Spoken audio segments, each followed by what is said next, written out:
If you've ever felt guilty about wanting to look good, like somehow wanting visible abs or defined arms makes you shallow or vain, this episode will free you from that unnecessary burden. The truth is that wanting to look athletic, lean, and muscular is not just about vanity. It's deeply connected to optimal health markers, longevity, and even psychological well-being. Yet, many of us have been made to feel ashamed about aesthetic goals, as if pursuing a better physique means we're somehow superficial or missing the real point of fitness. Today, we're challenging this false dichotomy between health and aesthetics, revealing the overwhelming evidence that they're actually aligned.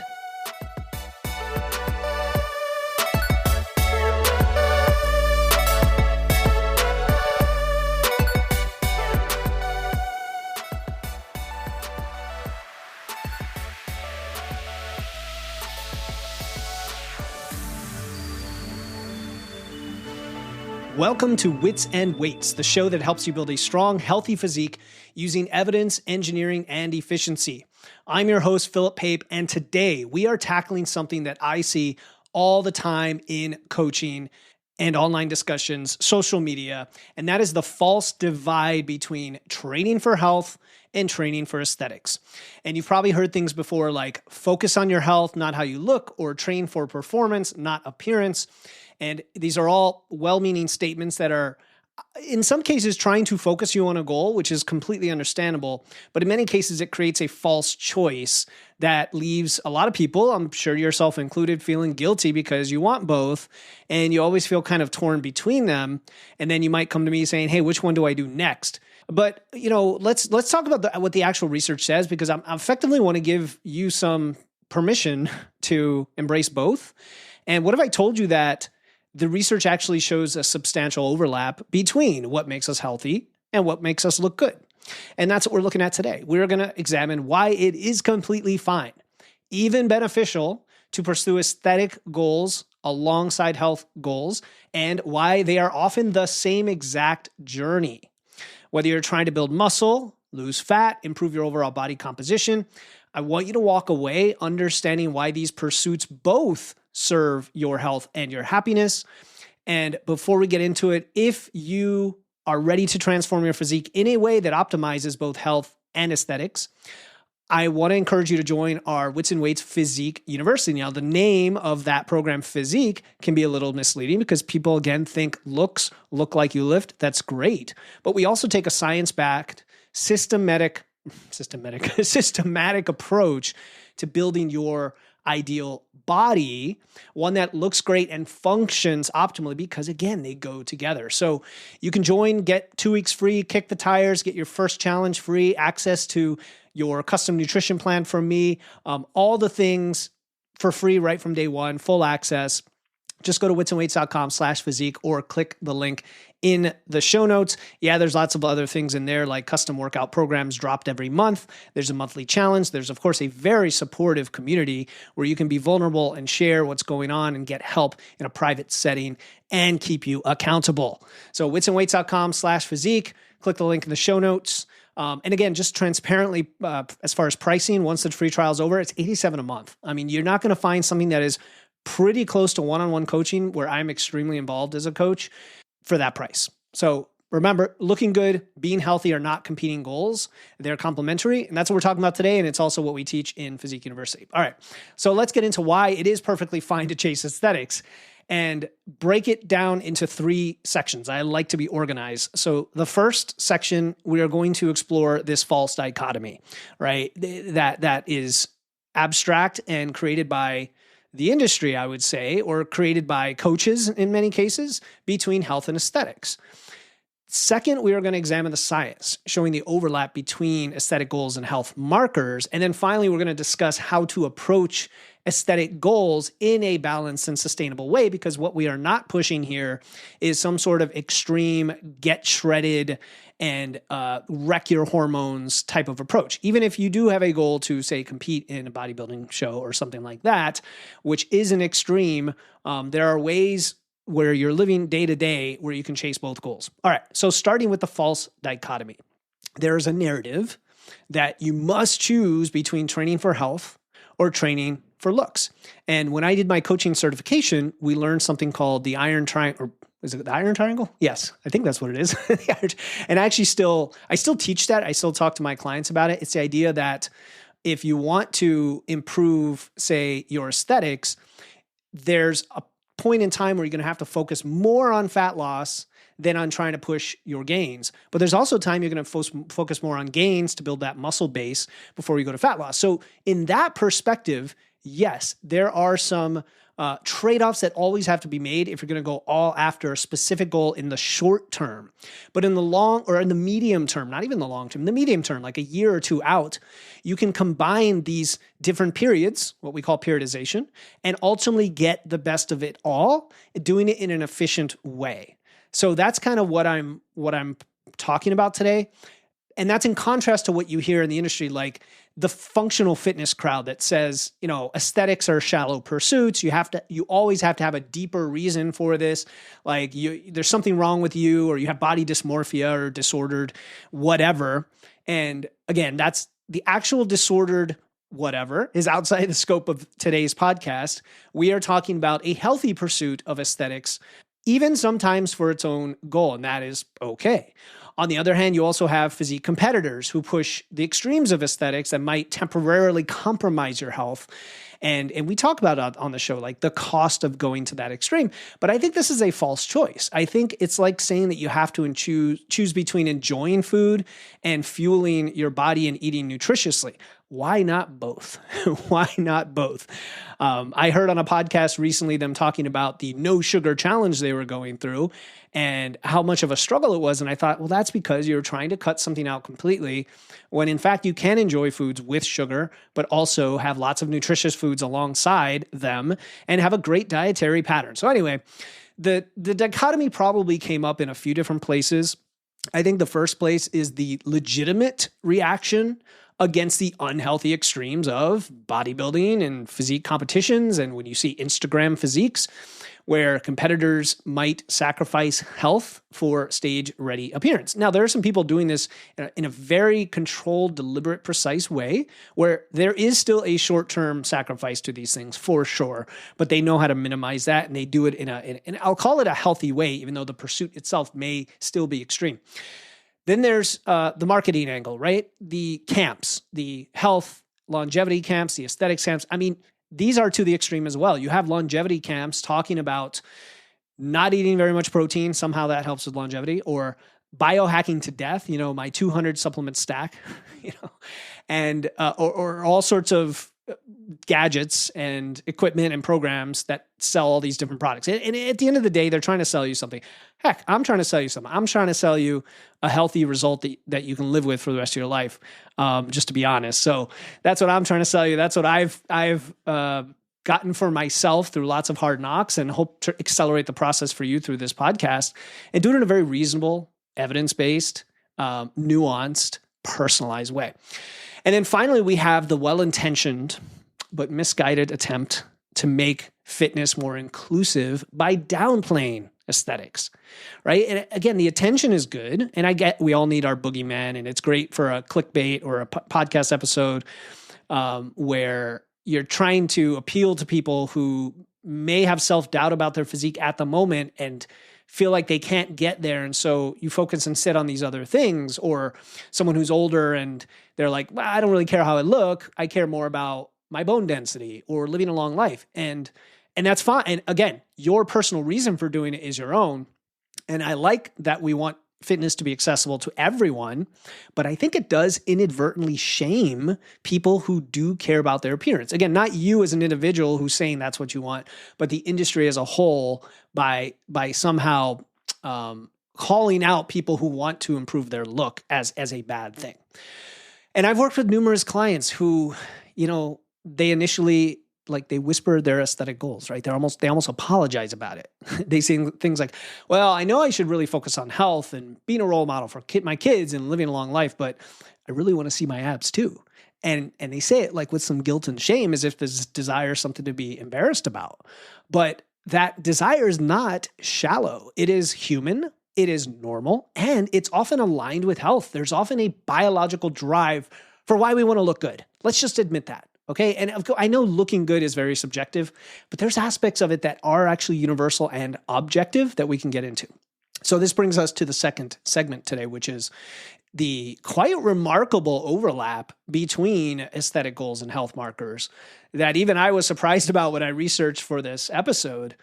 And again, let's just go and look what the science tells us. Let's first talk about body composition, which is one of the main emphases. Is that plural for emphasis? Emphases of this show is not focusing on weight loss, but focusing on body composition, the composition of body fat to lean mass. And body fat percentages that are, I'll say, typically considered aesthetically pleasing based on studies and people's reporting and surveys is around 10 to 15% for men and around 18 to 23% for women. And guess what? Those body fat ranges align almost perfectly with optimal health markers, where maintaining body fat in these ranges correlates with better insulin sensitivity, improved hormonal profiles, reduced inflammation, lower risk of chronic diseases like heart disease, diabetes, certain cancers. I mean, we know that the vast majority of these things are correlated with obesity, which is correlated with lifestyle, and it's all connected. So there was a study in 2019 in the European Heart Journal that found that body fat percentage was a stronger predictor of heart disease risk than BMI alone. And there's just been so many studies that show that. And it's probably obvious at this point to many of us, especially when we talk about how BMI is not sufficient usually to detect some of these risks. You know, body roundness and body fat tend to be better indicators. And the sweet spot for the lowest risk of heart disease is right in the range. That is also what most people consider visually appealing, right? Again, this is trying to make this a little more objective and numbers based. And then if we look at the muscle mass side, so that's body fat, we look at the muscle mass side, you know, the defined muscular physique that many pursue, that I'm still pursuing, raising my hand, like I didn't start pursuing it properly until my 40s, and I'm only 44, and I have a long way to go. Like, my goal is to keep getting younger every year. And notice younger means look good and feel good and perform well and be healthier. But anyway, it's not just for show, even though many pursue it for that, especially younger dudes, let's say, or certain, you know, if you're going for competitive aspirations. Higher muscle mass. We've talked about it many times on the show, but I can emphasize again, it's associated with improved metabolic health, better glucose control, stronger immune function, even reduced mortality, right? Not in and of itself, right? We still need to have a reasonable level of body fat, right? We can't go to the other extreme and say it's only about muscle, but you've got to have muscle is kind of my point. There was a 2018 meta-analysis in the Journal of Cachexia, Sarcopenia, and Muscle that found that higher muscle mass was associated with lower all-cause mortality. And that's just, again, I'm picking individual studies, try to focusing on meta-analysis where they look at multiple studies, but you probably don't need me to convince you that muscle mass is important. Even like superficial abs, right? Having a 6-pack or 8-pack or whatever that many of us chase can have health significance when we flip it a little bit and talk about visceral fat around your organs, your abdominal fat, which is metabolically more active and associated with increased inflammation and disease risk and all sorts of health issues. So you could argue that a visible 6-pack doesn't just look good. It indicates lower visceral fat and therefore better health. It doesn't mean you have to get to the point of that level of being shredded. I do want to give that caveat. It just means that if you are lean in your belly area, there's probably some things you're doing right from a health perspective, assuming you haven't gone to like an extreme of getting too shredded, right? Now, what about the process of getting there? Well, the method used to improve aesthetics, resistance training, proper nutrition, are exactly what anyone, including health authorities, most fitness professionals, myself, recommend for optimal health. Like, resistance training is a non-negotiable in my opinion, right?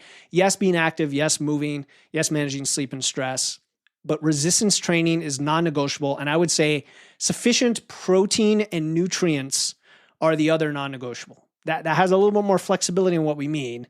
It's not like binary in the same way that resistance training is binary, like you have to do that. It's more the levels that you need. But there is no other path. There is no other path, right? You can't improve your health and longevity with running. In fact, you probably are going to set it back.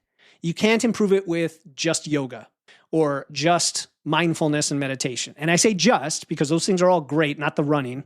But walking is far superior, of course, for fat loss and longevity and health. But all those other things for your mental state, fine. You can do them, great, but they are not going to give you what you need without strength training. And the quote unquote functional strength that we've touched on just here and there, I'm not a big fan of the word. We had Lauren Colenso Semple on from Mass talking all about that topic, right? It's a real misnomer in the industry. But any program that purports to develop functional strength is probably doing so through some form of resistance training. Even the things that I don't like so much, like CrossFit, the strength and the barbell part of that is still thinking in terms of, hey, we need to load you up and push those muscles and challenge you, right? The only difference is how they're marketed, and then also whether they achieve that efficiently. But you've got to resistance train, you've got to have proper nutrition, and those give you good aesthetics and good health. So now let's touch on something that is either often overlooked or maybe not talked about enough, and that is the psychological benefits of aesthetic goals, not the detriments, right? We know we can talk about the dark side, but I care about how we look matters to us psychologically, because I wouldn't want you to pursue a goal like that if it was harmful to your mental health. Studies consistently show that body image impacts our mental health. It impacts your self-confidence and your well-being, which is why it's so important. Which way do we push the needle on this? There was a 2020 review in Body Image that found that satisfaction was associated with that body satisfaction was associated with better mental health outcomes across the board, right? When we achieve our aesthetic goals, we often experience more confidence, reduced anxiety, greater satisfaction with ourselves. And so to me, these are not shallow outcomes. These are legitimate psychological benefits, right? We focus a lot on things like body positivity and people's self-doubt and negative self-talk about their bodies, but we don't focus enough on the fact that those same people probably want to improve their body as well and need to be encouraged and in a positive way to go do that. Not shame them for it, but also not settle for where they are now. There's always a way to improve. And I've seen clients transform massively, not just physically, but mentally when they achieve the physique that they've worked for. And it's okay. That's why I'm making this show, guys. It's okay to go after that, because at the end of the day, they all serve the same purpose, right? There are things like changes in your posture that have profound impacts, not just on health, but also confidence, right? I hear from clients how they're able to engage more confidently in a social situation. Maybe it's because people judge you for how you look. Maybe it's simply because they know they're accomplishing something that very few other people are, and they can stand tall and proud, right? Maybe they haven't lost all the body fat or gotten to exactly where they want, but the change and the process and method are really what's bringing them the confidence, right? Lifting heavy, not even heavy, just lifting at all and making progress. And they often say, look, I feel more capable in this area of my life, my relationships, my friends, with my job, okay? Those are positive. Now, let's not be delusional about the unhealthy extremes that could occur. Body dysmorphia and eating disorders are out there. They are serious concerns, right? Holly Baxter talked about her own past with eating disorders, and she's a physique competitor, but she does it in the right way now. Pursuing reasonable aesthetic goals as part of a balanced approach to fitness does not cause these issues. Let's be clear. It can actually improve your body image when approached in a healthy, constructive way, which is exactly why I don't like restrictive dieting, crash diets, demonizing foods, moving ahead with poor relationships to food, because they're all tied into your body, your safety, your security, your self-image, all of that.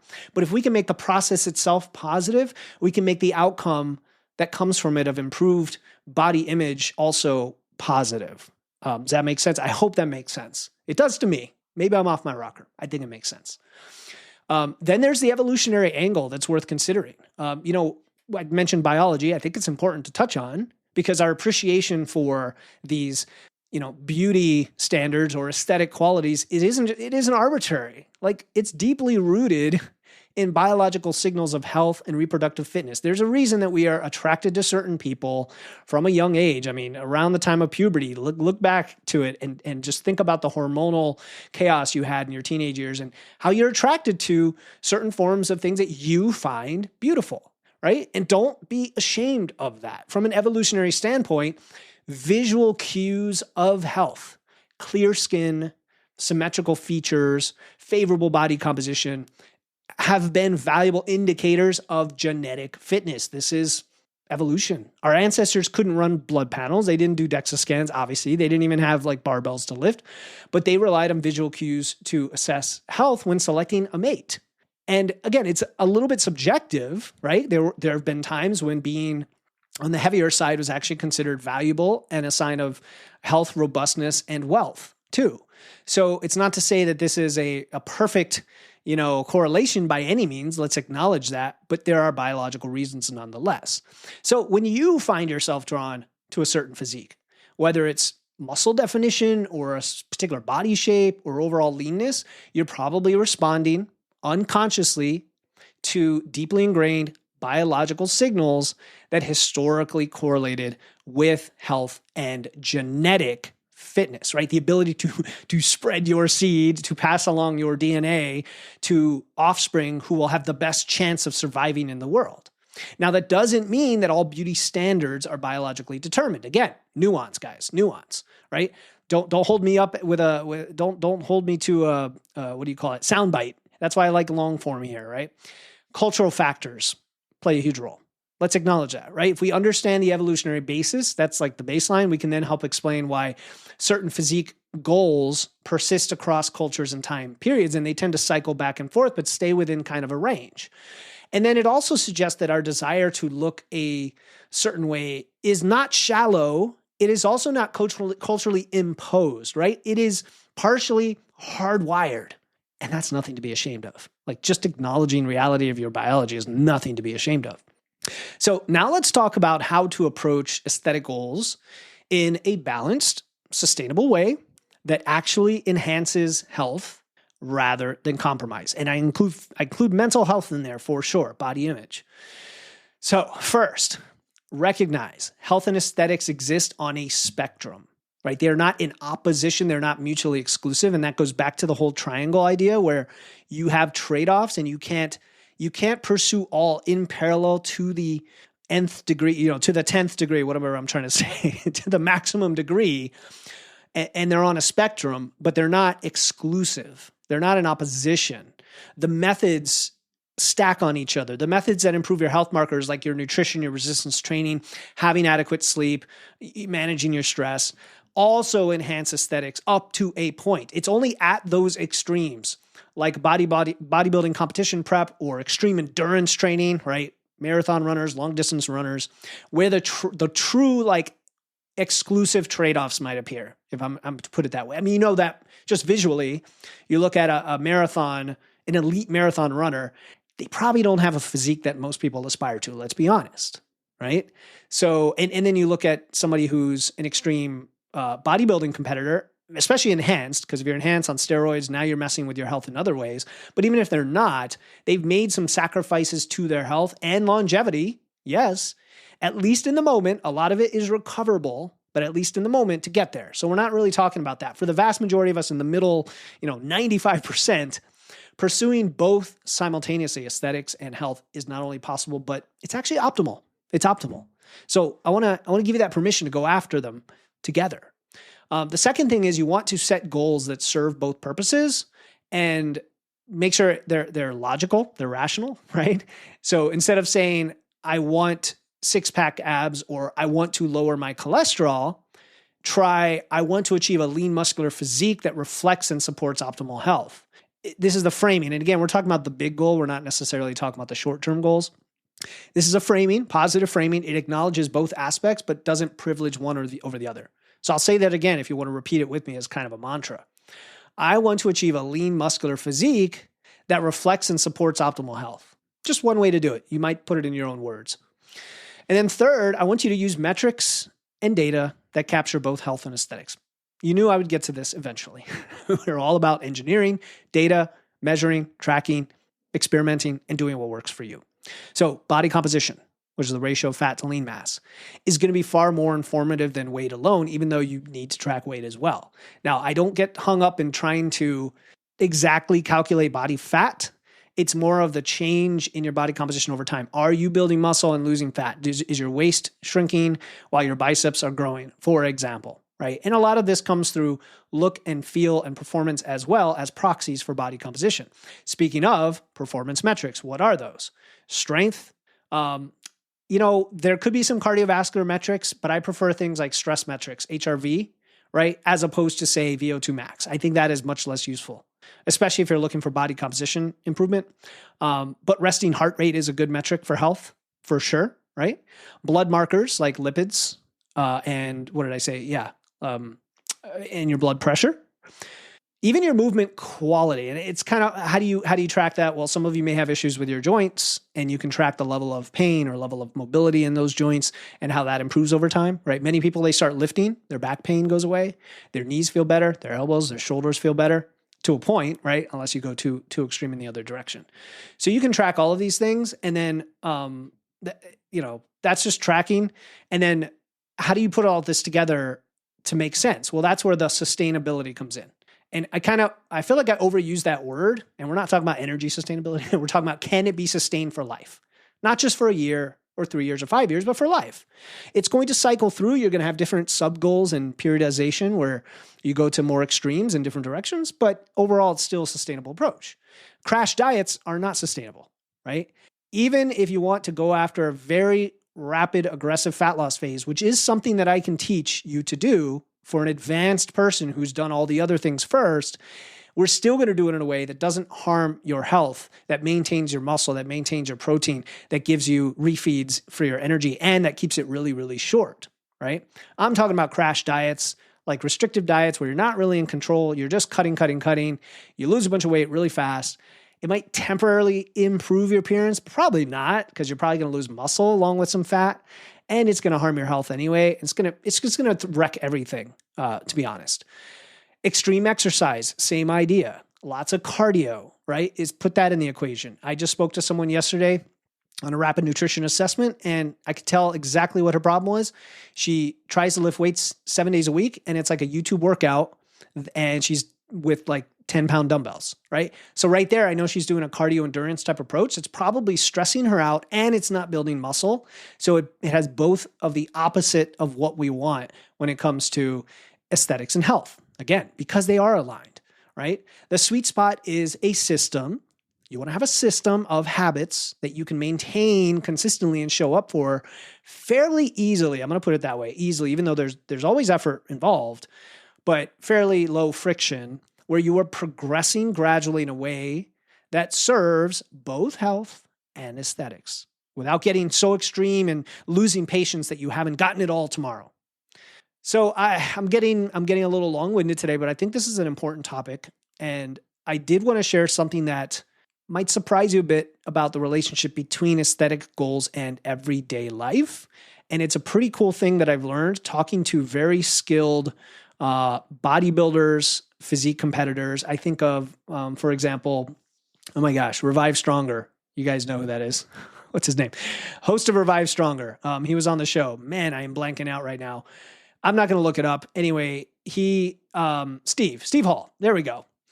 He and Dr. Eric Helms and others like him have demonstrated how the skills and the mindset you develop while pursuing aesthetic goals can transfer really well to other areas of life. I think there's a little bit of a push, a little bit of an extreme that we go after with some of this. And I hate to use the word extreme. It's just discomfort, getting out of your, expanding your comfort zone and pushing yourself to grow. Like the essence of the struggle of the human condition for those of us who really love and relish life every day. It's because we are going after it. We are improving something, maybe everything all day in some meaningful way. We have purpose, right?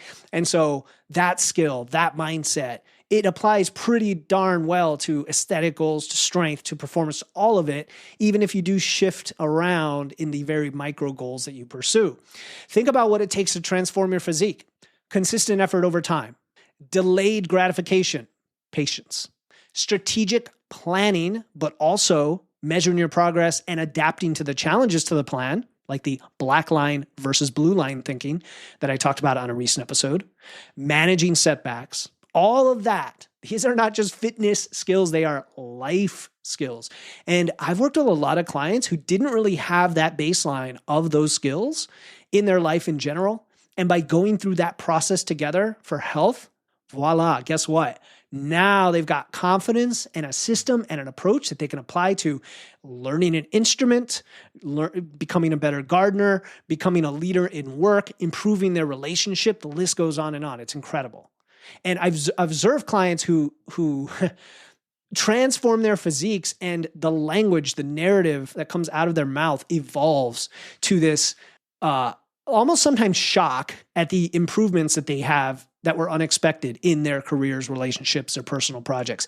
It's kind of like something I've experienced on a smaller level when I joined Toastmasters years ago, and I worked on my speaking skills, and I thought, well, I'm going to become a better presenter by doing this. No, it was far more than that. I became more confident in every meeting at work. I could speak to, executives and customers in a way that I felt like their peer and that we could really engage at an intellectual level, all because I could communicate. So don't discount the discipline, the systems thinking, the growth mindset that you can develop through physique transformation. We're not going after short-term before and after photos here. We are going for long-term transformation in who you are, your identity, your systems. I can remember a client who lost a decent amount of weight, and by weight, I mean fat, and built a bunch of muscle at the same time. And he said, something like, I used to think that I couldn't stick with anything hard, right? That was his identity. Now I know I can commit to something long-term and then see it through. And he had to go through this process. And I think the physique development process is a good way to do it because it can give you a lot of quick wins along the way, and your physique will change. Like it will. It will get stronger. It will look better. It just will if you do this right. And if it's not, if you're listening to this or watching this right now and you're like, yeah, but that hasn't happened for me. You just don't have the right approach. And that's okay. Like that's not a judgment on you. That's an objective fact that I want you to get on board with me about and say, okay, well then I know that Philip is telling me there is an approach that'll work. What the heck is that? And of course, we talk about that on this podcast, but you're always welcome to reach out to me one-on-one. I'm not going to bite. Hit me up in the Facebook group. Send me a message on Instagram at Wits and Weights. Send me a question at witsandweights.com/question. And I'll talk to you like a person, like a human about what it takes. I'll send you a free episode or resource. I'm not here to sell you anything. If you need my help, you'll ask for it. Another client that I can think of that came to mind, she had a thing at work where she wanted to have a promotion or she wanted to get into a leadership role, mainly because she was super stressed at what she was doing. I get this a lot with clients who they're stressed in their jobs. And part of the thing we work through is, are you even in the right role right now? Or is there a way we can mitigate this with everything else you're doing? By the way, lifting weights tends to reduce your stress anyway. But she said, I was confident enough because of the physical transformation. And mind you, she didn't lose a lot of weight on the scale, but she built muscle, improved her physique, had a better posture, just felt like she could go after it. And then she went and asked and she got the promotion, right? Like stuff like that really makes me happy and proud for them because this transfer effect, it's not anecdotal. I mean, research shows this consistently. I did some training in positive psychology, and it is clear that self-efficacy, your belief in your ability to succeed, generalizes across domains. Okay, success in one challenging area builds confidence that transfers to others. So why not do it with your body? Because then you get all sorts of benefits, including a long lifespan and health span, that then translates to other things. It's pretty awesome, right? So when you pursue aesthetic goals in a healthy, systematic way, that's what we're talking about. You're not just building a better body, right? You are building better life capabilities and profound benefits that go far beyond the superficial. All right, so let's wrap it up here. And I want to emphasize the key message. It's perfectly fine to chase aesthetics. In fact, it's normal. It's healthy. It is often, in fact, almost always aligned with optimal health outcomes. The body composition that looks good in the mirror is typically the same one that produces favorable health markers. Yes, you'll go through periods where you carry a little extra body fat. Some of the numbers start to drift, and you're doing it on purpose to build muscle. But then you come back the other way, you lose some fat, and all of a sudden everything is even better than it was before. Plus, you tend to eat more food and carry a little more body weight without having to worry about it. The training, right? The strength training that builds the physique is the same training that enhances your capability, your function, your hormones, your longevity, building muscle. If you're not doing that, I'm sorry, you are just not going to have this result. There's no way to do it otherwise. The nutrition that reveals your muscle definition, right? Fat loss and maintaining a healthy body weight is the same approach that supports internal health. When you're getting enough nutrients, enough protein, enough hydration, enough, just energy, calories, that's healthy. So let go of any guilt that you might feel about wanting to look good right now. Let it go. Let go. You can look good. It's okay. You can want to look good. It's okay. Embrace the aesthetic goals and just think of it as a comprehensive part or a part of your comprehensive approach to fitness. It honors how your body looks and how it functions together. So remember 3 principles. I'm going to leave you with this 3 principles. 1, health and aesthetics are not opposing forces. They complement each other and they largely overlap. Number 2, the methods, the process that produces optimal health also creates an appealing physique as a byproduct. And number 3, pursuing reasonable aesthetic goals, right? I said reasonable aesthetic goals can also provide psychological, mental health benefits and life skills that extend way beyond fitness to everything in your life. And when you approach it this way, thoughtfully, patiently, the pursuit of an aesthetic physique does not detract from health, but enhances it in so many ways. And that is something worth striving for as a human being on this earth. So get after it. And one way to get after it is to transform your physique using evidence in a systematic way, tracking it the right way. And we help you do that in Wits and Weights Physique University. We give you a personalized nutrition plan when you join. So here's how it works. You join, you get a nice prescriptive set of steps from me, an onboarding course where you submit an intake literally on day 1. You could do it within minutes. I look at that and within a couple of days, give you back a plan that shows you how to map out all of this stuff. Okay. And it can be overwhelming at first. So what we do is we guide you through step by step. Here's how you track this. Here's how you track that. Here's the one thing you want to start this week. And then here's how to stay accountable. You want to check in every week with us. And yeah, there's a lot of bells and whistles and courses and challenges and all that. You don't have to do any of that. Just come join us, get the plan. I mean, that alone is worth a year in the program, in my opinion. And I've had people cancel in the first 2 weeks because maybe they said they couldn't afford it or they weren't sure if the program was for them. And I'll say, here, I'm going to give you a plan anyway as a parting gift. And I've had a few of those people then say, oh wait, this is actually super valuable. I want to stay in and find out how to apply it to my life. So join now. It's free, a free trial for 2 weeks. You get to kick the tires. You could get your nutrition plan as part of that. And even if you cancel, you got it for free. Go to witsandweights.com/physique or click the link in the show notes. Again, witsandweights.com/physique. And there's a demo there, by the way. Right? I don't keep anything hidden. There's a video of me walking you through with a screen share what the heck the program looks like. So there's no risk whatsoever. Give it a shot. Remember that looking good and being healthy are not competing goals, right? They are complementary, and I definitely want to show you how to achieve both.